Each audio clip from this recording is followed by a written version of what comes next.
Hey, what's going on, you guys? It is I, the Charles Ovalle, just here with another iPhone tips on iPhone.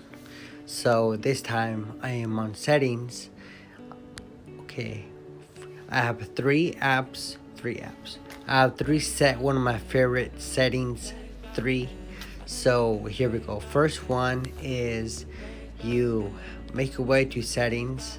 You guys know how to go to settings. You go down to where it says accessibility, then you go to motion, and not motion, my bad. Then you go to first one I want to talk about is what we are going to talk about these two. The ones I'm just scribbling over my screen. The first one is spoken content, which is this one. So you click on it. You guys can see. So you go to settings, you go to accessibility, then you go to spoken content. Click on that, and you turn off speak screen. And once you do that, it's gone. You see, it disappeared.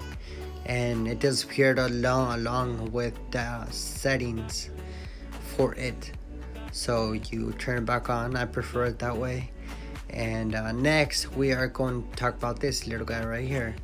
So you go back, you stay on accessibility, then you go down where it says touch, and now this guy comes into play.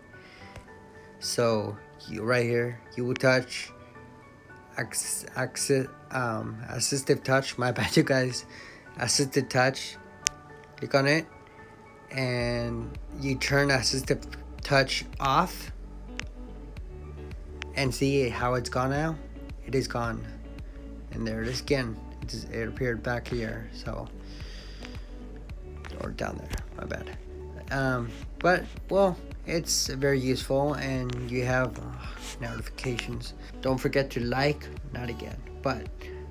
subscribe, and comment down below. I will really appreciate it. I also have a PayPal account that will be in the description below. So I think I said that twice, but what's the matter with me? But yeah, like, comment, subscribe, and you guys have a wonderful, blessed day. All right, you guys.